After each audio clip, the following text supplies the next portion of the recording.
Voy a hablar acerca de una vista global de la ingeniería sísmica, las normas y procedimientos, el análisis lineal por fuerzas, no lineal simplificado, la curva de capacidad, el efecto de capacidad, el efecto de demanda, el desempeño, con algún ejemplo, reforzamiento, y bueno, ya lo han tratado bastantes de mis colegas alboneses. Y a la final les voy a hablar acerca de la evaluación de la vulnerabilidad y riesgo de la ciudad de Lima. Empecemos primero por una vista global de ingeniería. En un edificio nuevo, ¿no? Tenemos un uso de un método riguroso y el uso de métodos simplificados, es decir, que nosotros queremos realizar algún tipo de evaluación. Pero en el caso determinístico, si yo tengo el edificio existente, necesito hacer una evaluación previa a hacer un reforzamiento y posteriormente debo de hacer una evaluación de las pérdidas esperadas que se tengan. En el caso continuo, cuando yo tengo una ciudad, cuando tengo un grupo de edificios, yo lo primero que debo de evaluar es el peligro. El peligro no solamente es de sismos, sino de otros desastres también. Pero estamos hablando de sismos solamente, así que me voy a limitar a eso. El análisis de la vulnerabilidad de los edificios debe ser evaluada por un método aproximado. El análisis del riesgo para poder saber las pérdidas que va a tener esta ciudad y el estudio de las pérdidas locales y regionales. Posteriormente, en investigación, yo debo estar buscando nuevas tecnologías, la mejora de los métodos existentes, la mejora de las normas. Dentro de ese ámbito, ¿no? El edificio individual, yo lo puedo situar como aquel edificio que necesita evaluación y reforzamiento si fuera existente, y debo de fijar ciertos objetivos de desempeño. Y en el caso de que yo quisiera tener el riesgo, lo que tengo que estimar es la pérdida máxima probable, que va a estar ligada a las aseguradoras, para poder saber qué porcentaje de pérdidas, en mi caso yo en Perú, en soles, voy a tener. Sin embargo, en el caso de un grupo de edificios en una ciudad, debo de conocer el peligro, el análisis de vulnerabilidad, las pérdidas locales y regionales, el estudio de mitigación, para saber la cantidad de muertos, el costo de reparación y el tiempo en blanco que se va a tener. Los procedimientos están dados por las normas, y las normas dicen que los edificios deben de resistir ciertos sismos, que en otras palabras es el movimiento, y si nosotros conocemos los refuerzos de estas estructuras, yo puedo esperar de estas normas un objetivo de desempeño. En realidad, las normas nos dicen que debe tener la habilidad de resistir un sismo muy frecuente sin daño, que es el sismo de los 100 años. Y generalmente la habilidad de resistir los sismos raros o poco frecuentes, que es el sismo de los 500 años del retorno. Sin embargo, las obras civiles, puentes, estaciones de tren, subterráneos, deben de ser diseñadas para sismos de 2500 años. En el Perú, nuestra norma, que es la norma 630, se encuentra dentro de el diseño para un sismo de 475 años. Ese es nuestro sismo, dice. Y existen otras normas que la complementan, como el IDC o el FEMA, que nos puede dar pautas para el reforzamiento y reparación. Esta es una vista, digamos, rápida de lo que es el sismo en el Perú, y nosotros tenemos nuestro portante sísmico es un producto de factores de zona, de uso, de coeficiente de amplificación del suelo y una reducción de la fuerza debido a la ductilidad por el peso de la estructura, es decir, es una proporción del peso de la estructura. Sin embargo, si nosotros queremos que esta norma se cumpla, yo necesito controlar las informaciones. Entonces, yo puedo tener un pórtico con un muro de relleno, sin embargo, va a venir el sismo y lo va a mover, dependiendo de la demanda y del tipo de sismo que venga. Yo voy a obtener ciertas deformaciones de entrepiso, y estas deformaciones, si yo observo, en realidad no se está moviendo tanto el piso, sino es el acumulativo, es decir, yo tengo un delta entrepiso, que es el que me causa a mí la distorsión. La distorsión es lo que se mueve el entrepiso, y esta distorsión, a la hora que venga el sismo, lo que va a causar es daño. Entonces va a moverse punto a punto y van a ir apareciendo las grietas, y nuestro edificio puede en algún momento colapsar. Entonces, lo que nosotros necesitamos investigar es la deformación del edificio a través de algún método de capacidad. Usualmente, lo que hacemos los ingenieros comunes y corrientes es hacer un análisis lineal. Pero si nosotros queremos estimar el comportamiento sísmico de un edificio en forma aproximada, lo que tengo que hacer es un análisis no lineal simplificado. Un análisis no lineal simplificado significa que vamos a usar el método del empujón, el método del push-over, que significa que este edificio lo vamos a idealizar mediante un sistema de masas y resortes que se van a mover de acuerdo a un modo de operación. Generalmente, cuando hacemos el empujón con la primera forma de mover, lo cual tiene sus limitantes. Entonces, si yo conozco el refuerzo del edificio, saben cuál es su capacidad, podré modificar la matriz de rigidez dentro del programa de cómputo, o la hoja de cálculo, o simplemente los numeritos que pueda hacer a mano, y podría yo tener cuáles son las fuerzas en los elementos estructurales, y al mismo tiempo, si yo sé la capacidad, podré yo estimar a qué nivel de fuerzas tengo. Digamos, si yo tuviese un marco metálico, que es lo más fácil, yo sé que la máxima capacidad que puede llegarse con un marco metálico es el momento plástico. Entonces, ningún momento va a superar al plástico. Si yo hago mi análisis del empujón y estoy superando a ese momento plástico, simplemente ya sé que ahí hay una rótula plástica, marcaré la rótula plástica, cambiaré mis condiciones de borde, daré el incremento y seguiré empujando. Y así voy a tener cómo falla la estructura. Y eso me va a permitir tener esta llamada curva de capacidad, la que tengo. Entonces, pero la curva de capacidad no es todo. La curva de capacidad la puedo sacar experimentalmente si yo construyo toda la estructura y el empuje. Pero eso no es el objetivo. El objetivo es que venga el sismo. ¿Y qué es lo que va a pasar? En ese caso, yo voy a tener un espectro de respuesta en los términos normales, periodo y pseudo-velocidad o pseudo-aceleración, ¿okay? Que yo lo voy a tener que transformar en un espectro de demanda. Es decir, voy a tener que tener aquí la aceleración y aquí el pseudo-desplazamiento. Para eso, hay fórmulas como estas, ¿no?, que pueden hacer la transformación del espectro de capacidad de la curva de capacidad a tener tener el espectro de capacidad, ¿okay? Tomar la curva de capacidad y transformarla a términos que pueda estar en el mismo tipo de eje de ambos. Esto nos va a llevar entonces finalmente a comparar la curva de capacidad con el espectro de capacidad, y en la intersección es lo que nosotros llamamos el punto de desempeño. Sin embargo, este punto de desempeño va a variar porque la estructura está variando cuando hay un sismo. La estructura varía en su periodo.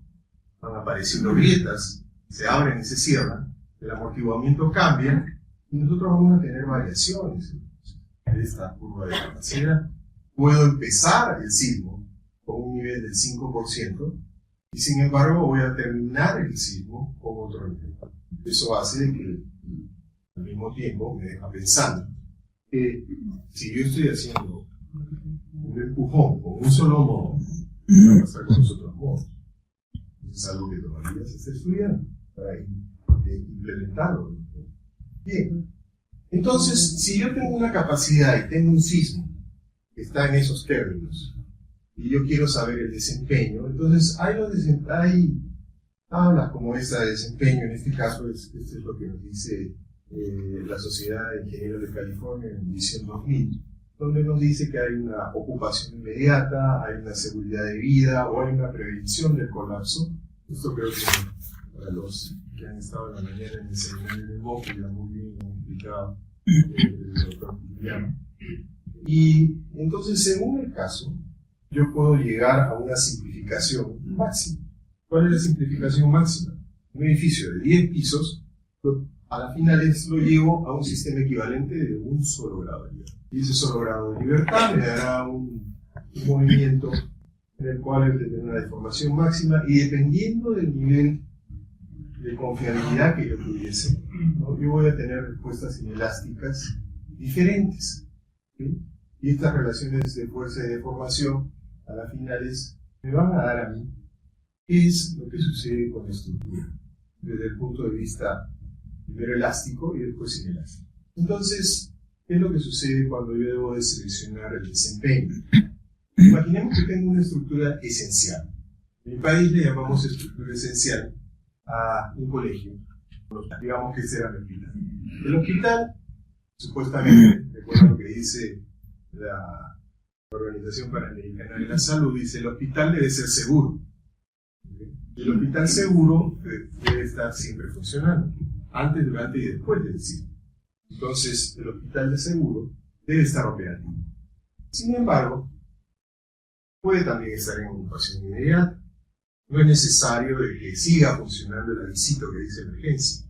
Tampoco es necesario de que haya toda la luz dentro de... Para eso hay un grupo electrógeno que va a poder seguir operando el hospital. Entonces, yo puedo tener ciertas deficiencias, pero que van a ser cubiertas, y a esto es lo que yo le llamo una operatividad. Sin embargo, nuestra norma diseña para esta condición. Claro, como lo dijo el profesor Fukuyama, esto es el mínimo. Las normas siempre nos van a dar el mínimo, después tenemos el criterio que nosotros tenemos que aplicar. No es que la norma eso es, ¿no? Entonces el mínimo es la seguridad de vida. La seguridad de vida significa, para un edificio de concreto armado, llevar a una estructura con una distorsión de 1/145. Eso es el 7 por 1000 que está en la norma peruana. Pero el 7 por 1000 significa que todo esto está armado. Entonces no es una condición, pero sí es una condición en la cual la gente no va a morir. Va a quedar parado el edificio, no va a poder operar, pero todos salieron vivos. Eso es simplemente la seguridad del mundo. Sin embargo, yo puedo tener la prevención del colapso. ¿Okay? El colapso significa que, bueno, se me cae todo. Probablemente parte del edificio se cae. Entonces, estoy en riesgo de colapsar. Eso es lo indeseable, eso es lo que no se quiere. Bien, entonces, en sismos severos, se supone que esperamos nosotros tener daño estructural y daño no estructural. Es lo que dice la norma peruana. Se espera eso. Sin embargo, en un establecimiento de salud, por ejemplo, el que debe ser seguro, yo no voy a cumplir la norma. Voy a ir más allá de la norma. Entonces, su desempeño, según la norma, estaría ahí, en la seguridad de vida. Pero debería estar acá, para que el hospital sea seguro. O por otro lado, si yo tengo, norma está aquí, con este edificio que ya existe, yo debo llevar al edificio hacia este lado, para que siga funcionando. O sea, el objetivo de desempeño es de operatividad. Les muestro esto, que son dos estructuras. Esta es el sismo de Pisco, ¿no? Es un edificio que falló en una zona de suelo blando, y lamentablemente esto que mañana les voy a mostrar algo de mampostería, así que vamos a ver detalles. Y este de aquí es una posta médica que YAICA donó después de que había colapsado la original. Entonces, digamos, existen edificaciones de hospitales que colapsaron. Este es el Hospital San Juan, en Pisco, que tenía una línea de columnas cortas por todo y se aplastó. Este es el Hospital de Kobe, donde también falló el piso intermedio. Entonces, ya ustedes han escuchado muy bien los motivos de estas fallas de la columna corta, ¿no? Y es lo que nosotros debemos evitar. Sin embargo, en el caso de tener nosotros algunas estructuras como de mampostería, por ejemplo, ¿okay? Yo puedo tener este tipo de fallas, ¿no? Digamos, si yo puedo esperar al 1 en 150 grietas no visibles, grietas que están de punto 2, entre 0.05 a 0.2 milímetros. Esto lo hicimos con un ensayo a escala natural en una casa. Para 1 en 600 tenemos grietas diagonales visibles, talones de muros averiados. Las grietas están entre 0.3 y 0.7. Para 1 en 300 tengo grietas que traspasan los muros y están entre 1 y 2 milímetros. Y cuando tengo 1 en 150, que supuestamente ya es el límite, Yo tengo grietas de flexión, tengo grietas de corte que van de cara a cara, de lado a lado, y tienen un tamaño de 2 a 3 milímetros. Eso nos puede dar la idea de qué es lo que está sucediendo y qué distorsiones hemos tenido al ver nosotros el tamaño de las grietas. Entonces, ese es el límite que nosotros tenemos en la norma. Entonces, yo lo tengo que hacer más seguro, tengo que levantar esto. Y la única forma es reforzar. Voy a hablar de la vulnerabilidad determinística entonces. Determinística significa un lugar. Hace poquito les dije que había una posta médica que había fallado. Esta es la posta médica que falló. Como hay algún médico en esta sala, digo, en cirugía, ¿no? Que no hay médicos, vamos a rajar de los médicos. Los médicos, lamentablemente, por haber estudiado 10 años, creo que se sienten superiores a todos nosotros. Y eso produce de que cuando tienen a su mano los hospitales, las postas, ellos van a hacer es reformas. Túmbame aquí, túmbame allá, cámbiame esto, hazme un piso más, o 2 pisos más, no interesa cómo. Y no van a lo técnico. Lamentablemente, lo tratan como si fuese su chakra. Y eso pasó con esta posta. Un doctor me mandó a construir esto, ¿no? Y esto colapsó. Entonces, este corresponde a una posta que se la llevó el tsunami. ¿Okay? El tsunami que hubo en el sismo del 2001, que también los afectó a ustedes en el norte de su país. El tsunami del 2001 en Caravelí, en Arequipa, y se llevó la posta. Ahí está la posta que quedó. Y hubieron daños por columnas cortas en colegios, y también daños. Este daño fue con el sismo, pero antes del sismo ya había fallado. Esto es una posta médica que se construyó sobre un suelo colapsado. Entonces, la importancia de los estudios de mecánica de suelos, todo lo que es reforzamiento, es primordial. Y en todo lo que es proyecto nuevo también. Entonces, si nosotros vamos a investigar un edificio que existe, tenemos que irnos a buscar las deficiencias. Entonces, las deficiencias son que nosotros ubiquemos que hay columnas cortas, por ejemplo, o que si hay sistemas de techo que son inapropiados, o juntas sísmicas existen o no entre los edificios, si hay algún sistema de protección de tsunami, si es que estamos cerca a la costa, si hay pisos blandos o cambio de rigideces, agrietamientos, asentamientos, ¿no? Y si hay ampliaciones sin soporte técnico. Seguramente los ingenieros, arquitectos, funcionarios que han venido a la mañana al seminario deben de estarse acordando de muchas cosas que pasan en esos países. En mi país pasan muchas cosas. Muchas veces uno dice, ¿por qué sucede esto si existen técnicas? ¿Por qué sucede esto si tenemos normas? ¿Por qué sucede esto? Bien, entonces hay que investigar el cimiento. Para un caso determinístico, vemos nosotros, primero hacemos calicatas, no sé cómo le llaman aquí, pero calicatas, ¿sí? Calicatas, exploramos el suelo, sacamos muestras del concreto también para ver qué tipo de concreto usaron ahí. Luego medimos la vibración en los diferentes niveles del edificio para saber las características dinámicas del edificio. Luego hacemos un modelo estructural, primero elástico, ¿okay? Y luego entramos a ver el desempeño. Acá les muestro un ejemplo. Este es el hospital de Bariati de Lima, es el más grande. Y vamos a tomar un bloque, uno de mis tesistas, y este es su trabajo. Tomamos el bloque, ¿no? Que es un sistema porticado en una dirección que tiene muros entre cuarto y cuarto, muro de rellenos. ¿Okay? Sin embargo, en la dirección más corta, en esta dirección, donde justo está apoyado el techo, ¿okay? Es donde se tiene que ir más flexible. Bien, este es el desempeño que se alcanzó en la secuencia de rótulas plásticas que se tuvo, ¿no? Y el desempeño, los puntos de desempeño para este caso los tenemos acá.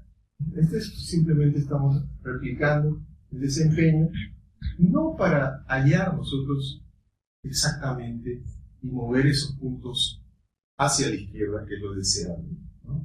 Sino simplemente para ver a dónde está con la norma. Entonces, luego de esto, viene también el complemento. El complemento es monitorear el edificio. Entonces, nosotros tenemos una red de sensores ITK, ¿no? Que es una red que surge a partir del proyecto SATERS en Japón, del 2010 al 2015. Y tenemos una serie de sensores, 5 sensores por edificio. Uno de los edificios que está monitoreado ahorita es el hospital Revaliati. Sus diferentes niveles. Estas redes funcionan con un servidor que está dentro del edificio, en base a Linux, ¿no? Se conecta con un hub, ¿no? Y ese hub es el que se conecta con los 5 sensores. En cada nivel del edificio vamos a tener nosotros. Entonces lo podemos ver a través del internet, chequear. Inmediatamente después de ocurrir algún evento, podemos entrar al internet y darnos cuenta cómo está, y si ha habido alguna variación en su rigidez, o si ha habido alguna variación en su periodo, porque lo tenemos monitoreado.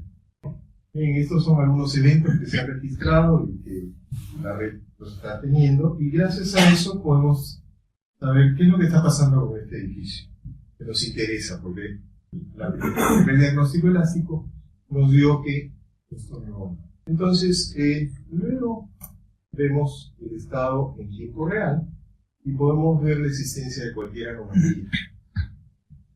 En el proceso de refuerzo, supuestamente, para este edificio, nosotros ya sabemos cuál es la dirección flexible. Podríamos nosotros cambiar alguno de esos muros que tiene entre cuarto y cuarto y colocar placas de concreto, ¿no? O cualquiera de las tecnologías que esta noche nos ha mostrado los profesores, tanto ayer como hoy.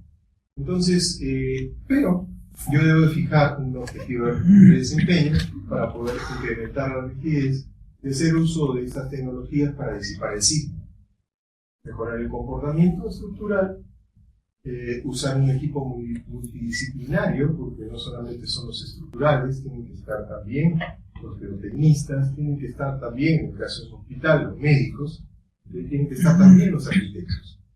Porque toda intervención dentro de un hospital es muy difícil.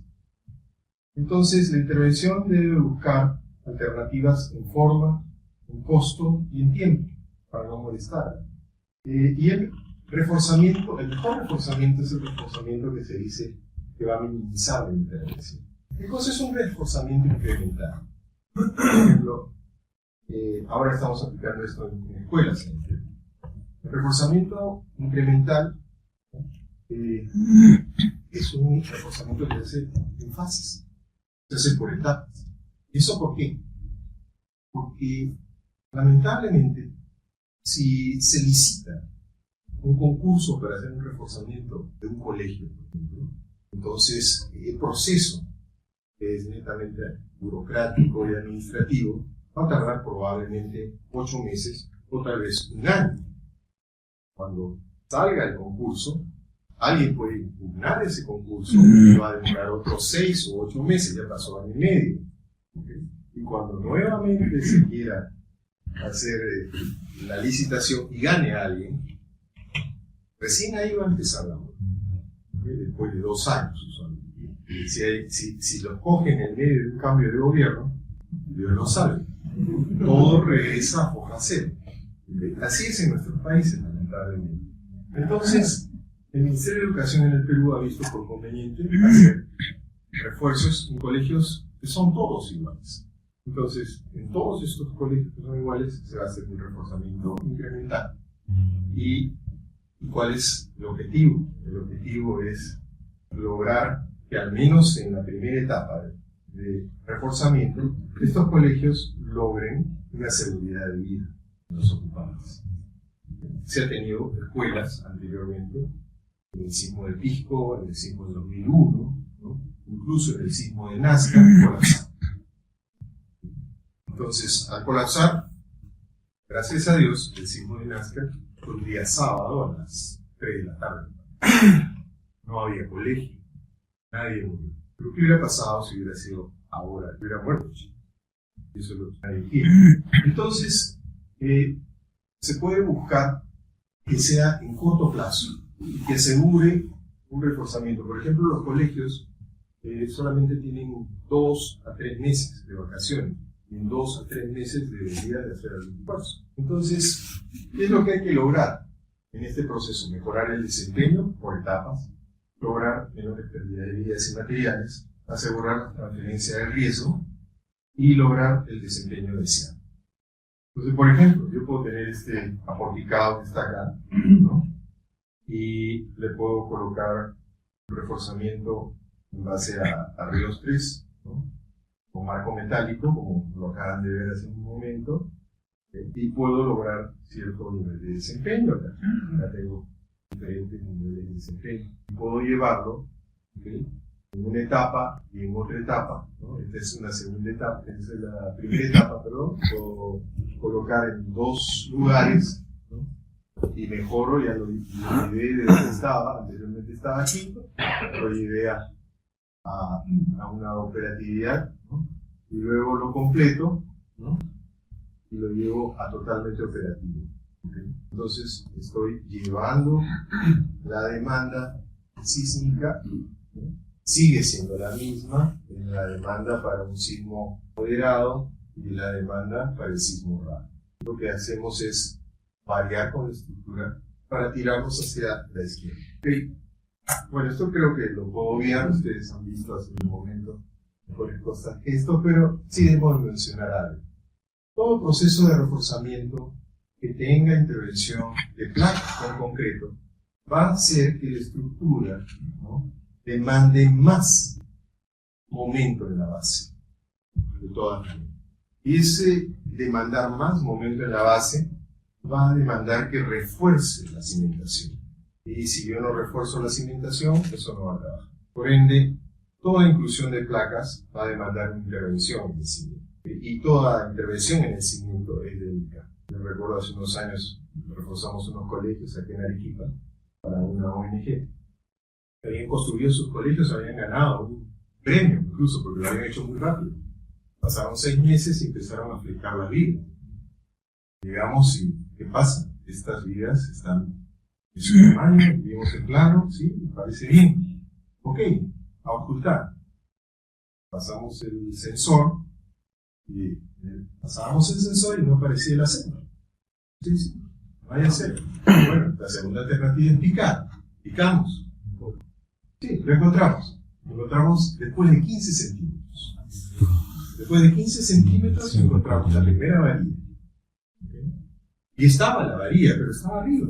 Eso no servía para nada. ¿Okay?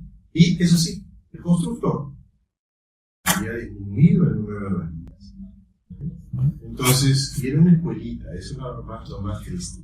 ¿Okay? Entonces, hay que entender una pieza. ¿Okay? Entonces, en una escuela van a haber niños. ¿Cómo le van a quitar un fierro? Pero como conversaba el otro día con unos ingenieros ecuatorianos, cuando fui para Malta, me decían que lamentablemente, ¿hay alguien de Ecuador? Uy, bastante. Entonces ustedes saben lo que voy a hablar.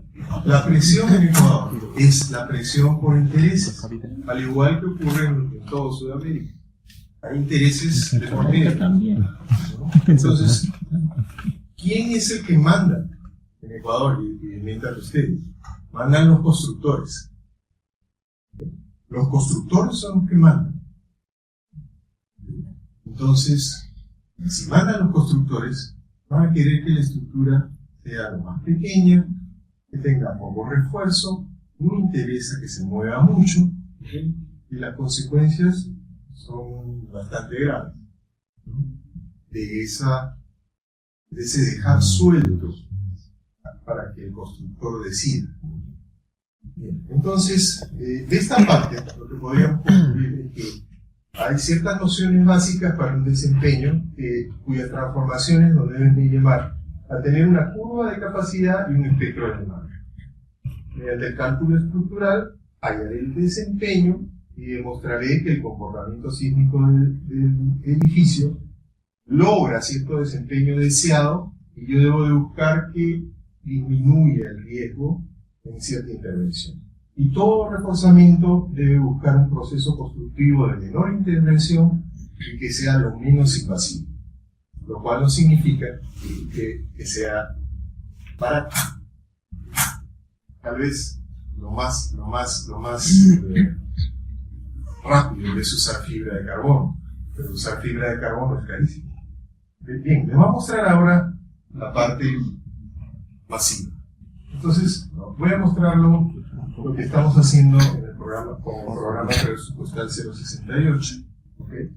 Es la evaluación de la vulnerabilidad y riesgo de toda la ciudad de Lima. ¿Qué es lo que sucede? Nosotros, el problema nuestro es que tenemos alta sismicidad, tenemos diferentes tipos de suelos, tenemos autoconstrucción, ¿okay? Materiales y técnicas, algunas apropiadas, otras inapropiadas, y lamentablemente tenemos una gran informalidad. Este edificio es el Hotel Embassy de Pisco. El Hotel Embassy, según la ficha registral que consta en el municipio, tiene 2 pisos. Al momento que se cayó, tenía 5. Acá abajo hay 3 pisos. Eso fue lo que pasó. ¿Y saben dónde queda el municipio? A cuadra y media. Ya me van a decir que no sabían, no se dieron cuenta que el edificio estaba creciendo. Entonces es una responsabilidad compartida. Por eso la ley cambió. La ley cambia luego del sismo del 2007, en el cual ahora los responsables de la gestión de riesgo y desastre son los alcaldes. Y si el alcalde no hace gestión de riesgo y desastre, él va a tener la culpa de eso, y va a dar peso. Y gracias a eso, el gobierno ha abierto un programa presupuestal dentro del cual nosotros realizamos estas investigaciones y también los alcaldes pueden hacer sus propias mejoras. Es un programa presupuestal que se brinda a todas las municipalidades del Perú. Bien, entonces, para ver qué pasa, ya no en una vivienda, sino en un grupo de edificios, nosotros tenemos que aplicar o desarrollar un estudio de microzonificación primero y después hacer un estudio de riesgo sísmico. Entonces, demandan a su vez que se desarrolle lo siguiente. Tenemos que hacer una evaluación de la amenaza sísmica. ¿Eso qué es? El sismo más grande que puede haber en esa localidad debe ser investigado a través del catálogo sísmico, ¿no? A través de todas las fuentes históricas que hubiesen para poder saber cuál es el sismo mayor que va a existir en ese sitio. Luego hay que tener un estudio de microzonificación sísmica. Hay que investigar los suelos, estática y dinámicamente. Luego hay que evaluar la vulnerabilidad sísmica de las edificaciones. Ahora ya no voy a poder hacer el desempeño. Ahora lo que vamos a hacer es un método aproximado. Son miles de viviendas. La evaluación del riesgo, es decir, ese daño, qué pérdida representa. Y luego elaborar reportes, mapas e información que lo va a usar el tomador de decisiones. Este es el esquema que usamos nosotros. Se va al campo y se levanta información, cuál es el estado de los edificios, la tipificación de los edificios. Igualmente se hace una exploración de campo geotécnica, se procesan los datos, se llevan al laboratorio, se hace el análisis, finalmente se produce un mapa de microzonificación, primero geotécnica y después geotécnica y sísmica. Con este mapa se hace la evaluación de la vulnerabilidad y teniendo la vulnerabilidad puedo evaluar el riesgo, puedo evaluar si el sistema de agua va a funcionar o no y puedo dar mapas de riesgo. Sí. Les voy a mostrar lo que hicimos en San Juan de Miraflores. Es una localidad que está al sur de Lima y es una de las más pobladas. Primero hacemos la sismicidad, como les dije, las fuentes sismogénicas, cuáles son las profundidades máximas de estos sismos, dónde están localizados, vemos la geología del lugar, cuáles son las formaciones que han dado origen a este suelo. Seguidamente hacemos una exploración del suelo. Hay algunos lugares que tienen taludes, hay otros lugares que tienen arenas. En los lugares que tienen arenas se ir a sacar muestras con un ensayo de SPT, hay que hacer perforaciones. En el caso de haber distritos costeros, hay que hacer también adicionalmente a esto una salida de campo para ver la amenaza de tsunami. Luego, con toda la información que existe, se va al municipio, ¿no? A la que es la dirección de obras, ¿no? O quien se encargue de las licencias, ¿no? Se examinan todos los expedientes habidos y por haber y se sacan las calicatas que han habido de esos estudios del suelo que han presentado para construir los edificios, y para verificar se hacen calicatas acá ejecutadas que están en rojo para ver si efectivamente es lo que dice ser. Luego se hacen también SPTs, ¿no? Y se hacen estudios de taludes, ¿no? En las zonas que lo requieran. Con eso tengo el mapa de microzonificación geotécnica, o sea, acá no entraba nada de dinámico, todo es estático. Entonces, según esto, hay zonas geotécnicas que me dan como resultado de ese análisis. Seguidamente viene la parte dinámica del suelo, entonces se lleva un microclemo y se hacen mediciones todos los puntos posibles. En general se busca que los puntos coincidan con los lugares donde se han hecho extracciones o se han hecho calicatas. Luego también se hace curvas de isoperiodos, ¿okay? En estas mediciones. También, creo que no he puesto la daticidad, pero se hace mediciones de propagación de onda. Entonces se pone geófono para ver cómo se propaga la onda, se hace un arreglo en varias direcciones y con eso uno puede saber cómo esos estratos están constituidos. Con toda esa información, finalmente, y la información de geotécnica, se produce el mapa de microzonificación sísmica. Entonces acá las zonas rojas tienen suelo malo, las zonas amarillas regular, las zonas verdes de un buen suelo, y las moradas un suelo muy malo. Pero lo más importante de esto es lo que los geotecnistas pueden elucubrar. Yo siempre digo elucubrar, porque yo creo que los geotecnistas son una casta de ingeniero muy especial, porque tienen que imaginar mucho, tienen que intuir mucho. Yo recuerdo hace unos años, había un supermercado, tuve la suerte o desgracia, no sé, de supervisar. Y a la hora de que llega el informe de suelos, lo vimos, ok, había cuántas calicatas sacaron, 6, ok, está bien, están cumpliendo la norma.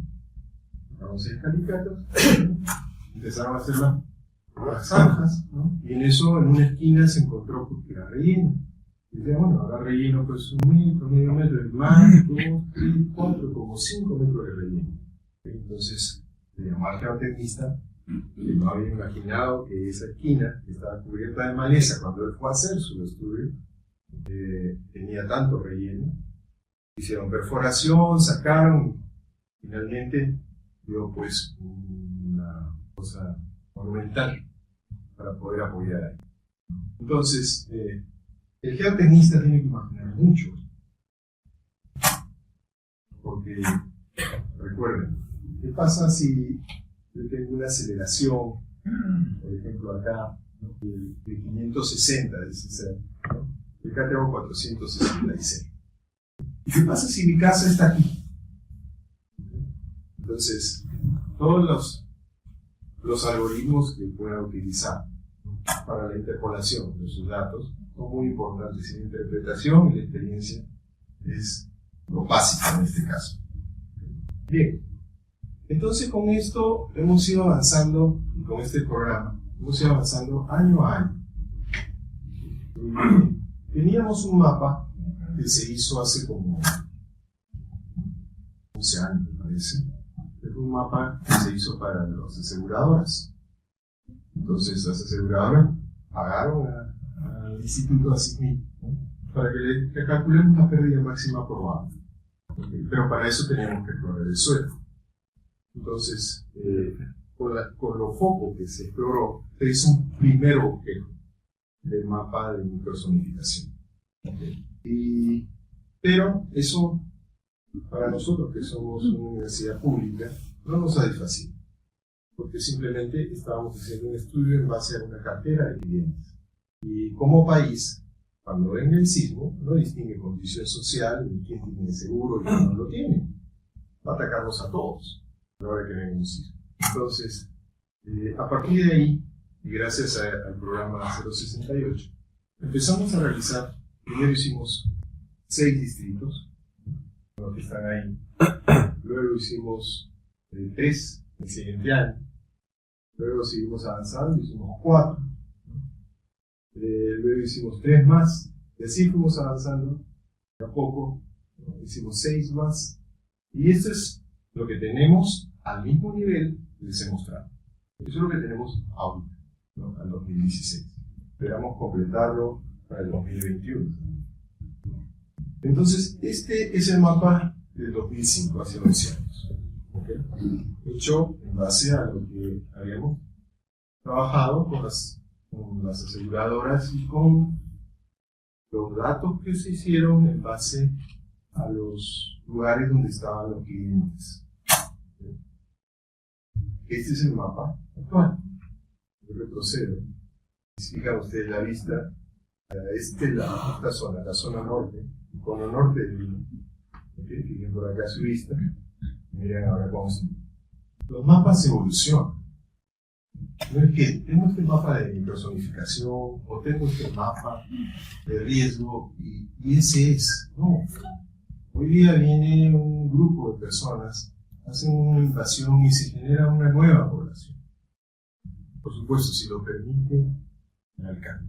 Entonces ahí entran otro tipo de intereses. Entonces vamos a hablar de la parte estructural. Cuando vamos nosotros a campo, le damos una ficha como esta. Ahí tal vez uno de los puntos principales es ¿cuántos pisos tiene mi estructura?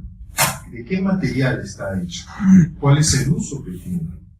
Tenemos todos estos sistemas estructurales, si no me equivoco son 14. ¿Okay? Yo debo estar dentro de uno de estos 14 sistemas estructurales. Debo tener un bueno, regular o malo en cuanto a conservación. Y como estoy yendo a campo, debo tener evidencia. Entonces, en este caso, yo puedo hacer la evaluación en varios niveles. Puedo hacer cuando existe un catastro, por ejemplo, y yo tengo data. Yo puedo ir a la localidad, ¿no? Y hacerlo bloque por bloque, es decir, casa por casa.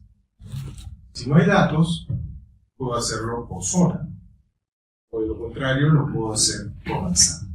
Si lo hago por manzana, por ejemplo, entonces voy, rodeo la manzana y de cada esquina tomo fotos. Como he rodeado la manzana, me he dado cuenta cuál es el tipo de estructura que predomina en la manzana. El tipo de estructura predominante. Sabido cuál es ese tipo de estructura, hago el diagnóstico suponiendo de que todas las casas son del mismo tipo que esa estructura y saco los datos de esa estructura.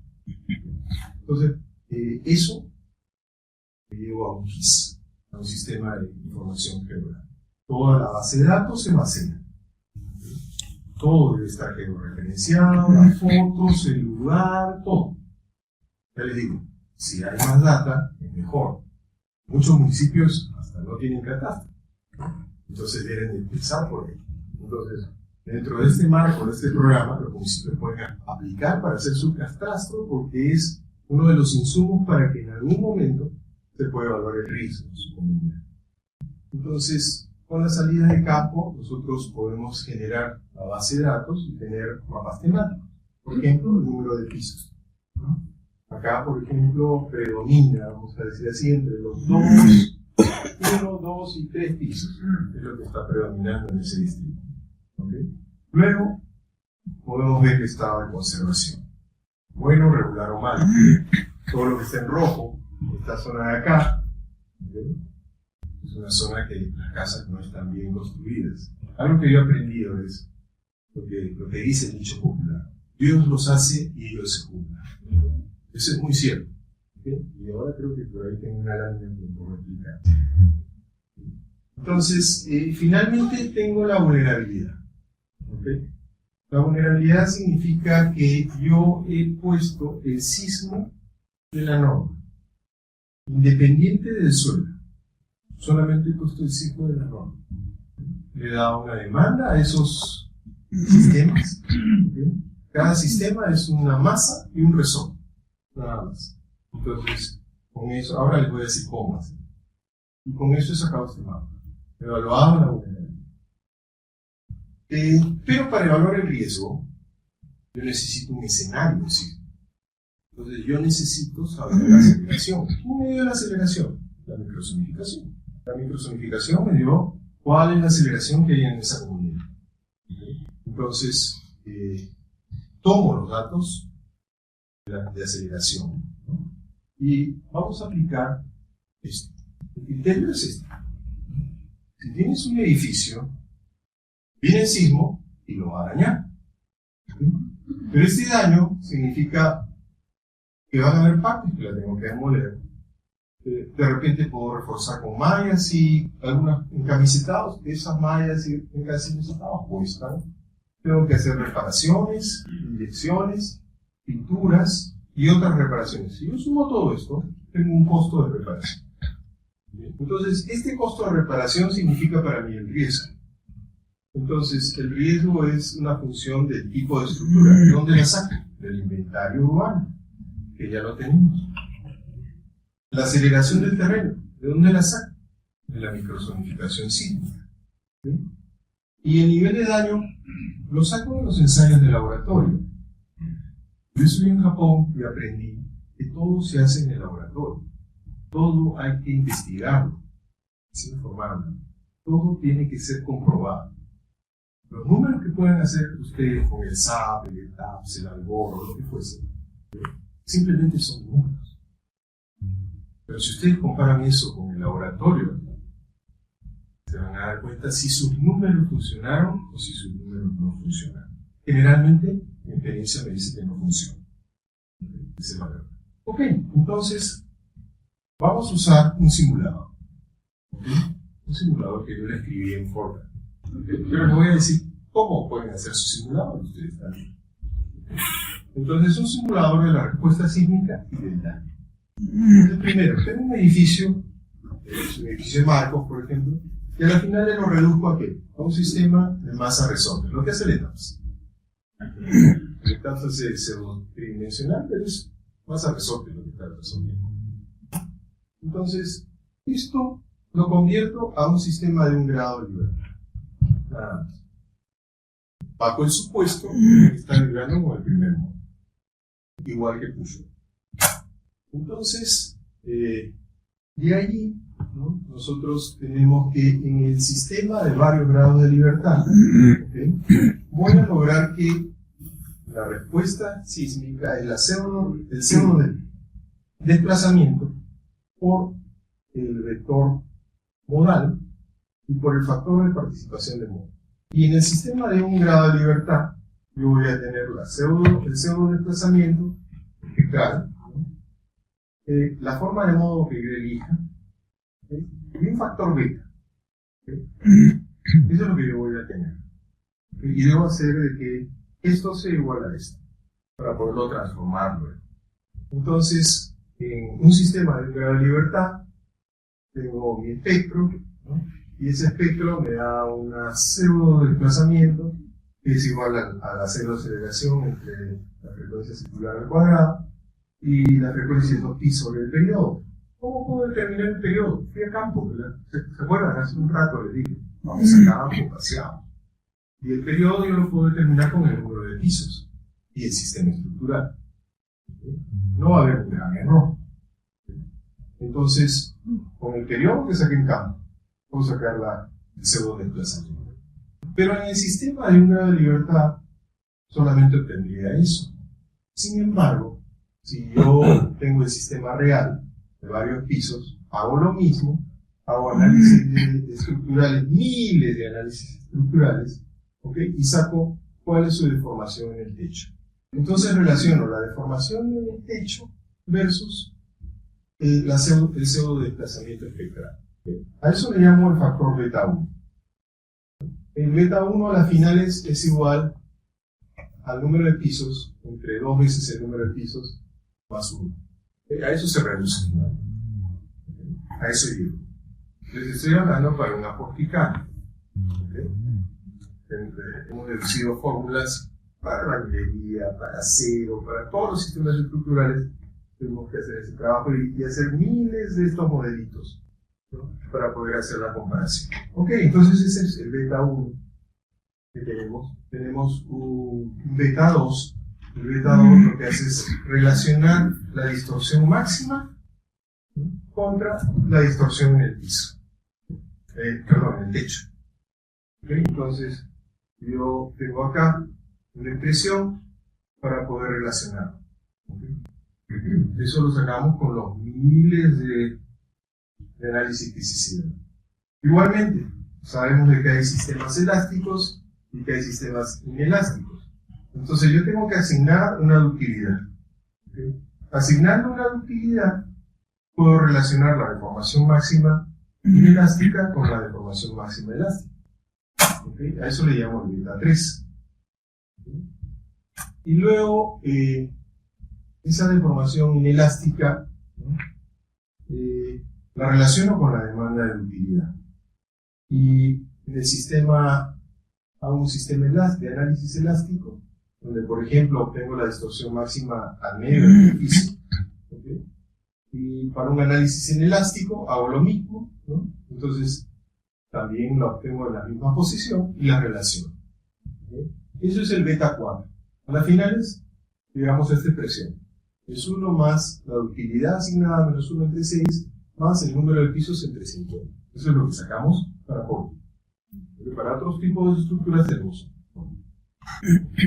Esto está basado en el trabajo del doctor Miranda y el doctor Claudio, que es de la Universidad de Stanford. Ok, entonces a las finales, si yo quiero saber la distorsión está dada por 4 factores beta, beta 1, beta 2, beta 3, beta 4, entre la altura total del sistema estructural, por el pseudo de deformación espectral.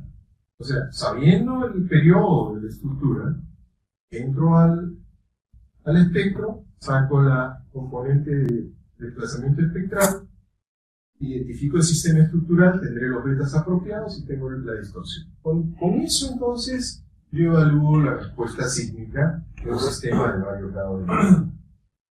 Ahora me falta la matriz de daño. Como les comentaba, tenemos que hacer experimentos. Este es un experimento que lo hicimos en el 2003. Es un experimento en una vivienda de bañilería real. Lo hicimos afuera del laboratorio, acá está el muro de reacción. ¿Okay? Armamos un mecano de carga, ¿no?, para poder deslizar la estructura a través de forma segura, ¿okay?, y aplicar la carga. Estas fueron las respuestas que obtuvimos, ¿no? Y basado en esto, para las estructuras de mampostería, nosotros tenemos nuestra matriz de daño. Eso es lo que significa el estado final. Este es el 1 en 65. Para Bien, según esto, entonces yo puedo identificar, ¿no?, qué cosa es un colapso, qué cosa es un sismo severo y qué cosa es algo leve. Por ejemplo, si yo estoy entre 1 en 2000 y 1 en 1000, significa que no voy a tener daño. Si yo estoy con 1 en 800, tendré un daño leve y algunas grietas iniciales. Si estoy entre 1 en 350, tengo un daño ya que puedo considerar severo, tengo aperturas en las diagonales, y más de 1 en 200 ya voy a experimentar colapso. Bajo ese criterio, entonces yo tengo esta matriz de daño, que también sí difiere en cada sistema estructural. Ok, entonces, esta es la calibración que hicimos con el modelo. Esta es la simulación de lo que pasó en Pisco. Y voy a mostrarles que estaba calibrado. Creo que lo tengo después. Okay. Entonces, ¿qué pasa? La ciudad de Lima ha experimentado sismos.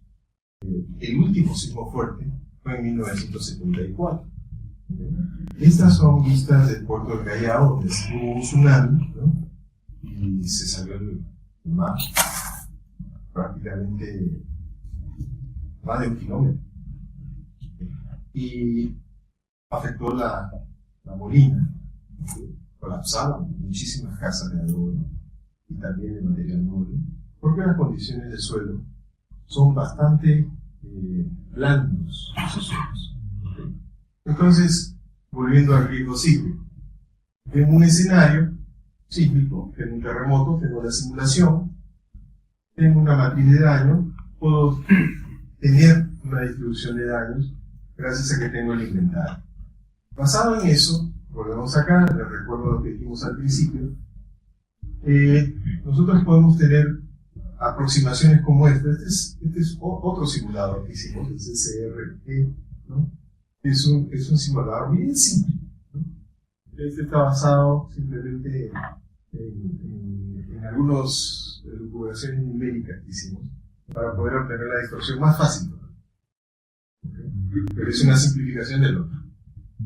¿Okay? Yo lo pondría esto a nivel de radios, por ejemplo, y el otro sí es ese. Entonces, ¿qué es lo que pasa en la realidad? Y eso seguramente pasa en todos sus países. ¿Okay? La realidad es que, lo que les decía antes, Dios los hace y Dios se junta. Entonces, la gente pobre, es la que vive en los asentamientos humanos, en las barriadas, en las partes más altas, donde las casas no están consolidadas, donde simplemente han venido, se han asentado, han puesto su banderita, y ahí se plantaron y ahí se quedaron. ¿Okay? Pasan unos años y estos señores ya no estarán en el nivel E, sino pasarán a un nivel D. Es decir, construirán estas chozas de madera, las convertirán en estas casas de mampostería artesanal sin refuerzo muchas veces. O una columna por aquí, otra columna por allá. ¿Okay? Y formarán parte de la zona consolidada de los asentamientos humanos. Entonces, acá he puesto las condiciones sociales que usa el Instituto de Estadística de Perú.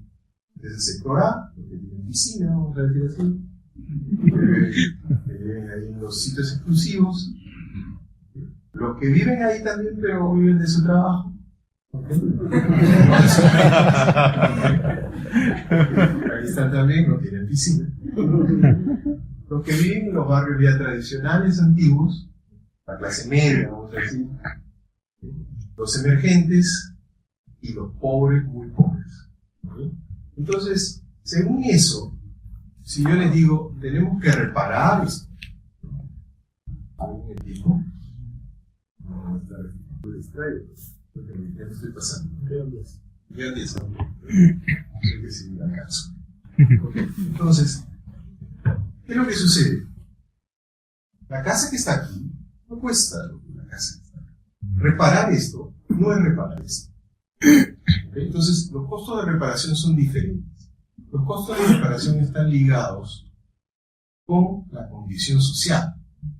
Están ligados con el nivel de suelos que se tenga y si estamos en pendiente o no estamos en pendiente. Por supuesto, que hay gente que está acá y está arriba, está en la pendiente, en los cerros ahí de Camacho o en los cerros de Azuarí, que son las zonas más caras en Lima. ¿Okay? Los que están acá están atrás de mi universidad. ¿Okay? Están en el cerro, está atrás de mi universidad. ¿Okay? Entonces, vemos acá. Esta es una comparación de los costos, ¿okay?, que tendríamos si es que nosotros quisiéramos construir en esas áreas. ¿Okay? Y acá vemos que los que están con sectores populares, vamos a decir así, ¿okay?, tienen menor costo, los de clase media están al medio, ¿no? Los de la clase baja es la que tienen menos costo. Entonces, en la matriz de daño vamos a tener diferentes costos. Y como dicen, se van agrupando los populares, los medios y los ricos. Entonces, cada uno tiene diferentes costos. Entonces, tenemos que investigar cómo son esos costos. O sea, a eso le debemos de sumar, no solamente cuánto cuesta hacerlo nuevo, sino cuánto cuesta reparar. Eso varía de zona a zona. Entonces, ahí está. Esto es lo que quería mostrarles antes. Esto es el levantamiento de daños de Pisco. ¿Okay? Casa por casa, que lo hicimos después del terremoto. Y este es lo que me dio el simulador. ¿Okay? Bastante acertado. ¿Cuántas veces acerté? ¿No? Tengo un 15% de diferencia. ¿Okay? Según Kenji Okazaki, alguna vez le pregunté cuál es tu margen de diferencia en radius, y me dijo que él estaba hablando de un 30 a 50%. Entonces no sé cuánto tendrá de diferencia de casos u otros simuladores, pero creo que más o menos vamos por ahí. Ok, entonces calibrado este simulador, podemos evaluar nosotros el riesgo con toda la data que les he mostrado. ¿Okay? Y este es el mapa, este es el último, creo, sí. Este es el mapa al 2015 de riesgo de todo el mundo. Ojo que es lo que hemos evaluado. ¿Okay? Entonces, todas las zonas en rojo son donde van a haber colapsos. Y los encontramos en la zona sur de Lima, en la zona de Chorrillos y Barranco. Los encontramos al centro de La Molina, por donde yo vivo. ¿Okay? Bien, los suelos son muy es un arenal. ¿Okay? Los encontramos en las laderas del este de la ciudad y también en las zonas Piso Blando, cerca del aeropuerto de Ventanilla. Entonces, esta es una comparación que hicimos. Esto fue el mapa de San Juan del Lurigancho, hecho en 2003, en microzonificación. Este es el mapa de San Juan del Lurigancho, hecho en 2011. Esto varía, está vivo. ¿Okay? Entonces, nadie puede decir que el mapa de microzonificación es este. No. Dentro de 10 años, seguramente mi simulador estará retirado, como el BASIC o el Zen. En estos momentos habrá todos usan Python, ¿no? Pero ya estará retirado mi simulador. Y habrá otras tecnologías, de repente, lo que ya están experimentando algunos chicos allá en Sydney, es hacer levantamientos con las fotografías de satélite, ¿no? Los drones y todas estas cosas, ¿no? Todo ese trabajo de campo probablemente se pueda hacer muy rápido y muy barato en un futuro. Entonces, hablando ya volviendo a San Juan de Miraflores, que el ejemplo que tomé, hay una zona porque tendría un costo de reparación bastante alto, estas dos zonas, de arriba y por acá abajo, ¿no? Y si nosotros interpolamos estos datos, tendríamos el mapa de riesgo de todo el distrito. Entonces, las zonas que están en rojo experimentarían colapsos, las zonas que están en verde oscuro tendrían costos de reparaciones menores al 15%, en verde claro entre 15 y 30, en amarillo entre 30 y 60, y probablemente del 60 al 85 las que están en naranja. Entonces, hay la regla del 50%. Se dice, si el costo de reparación de tu proyecto de reforzamiento te sale 50%, entonces refuerza. Si te sale 55%, tumba. Porque nunca vas a hacer que eso te cueste 55%. Va a terminar costando 70 o 75. Y si vas a invertir 75 en reparar algo, que siempre te va a quedar la duda. Entonces es mejor tumbarlo y hacer algo nuevo, con todas las tecnologías actuales. Salvo que sea un monumento histórico. Si es un monumento histórico, hay que conservarlo sí o sí.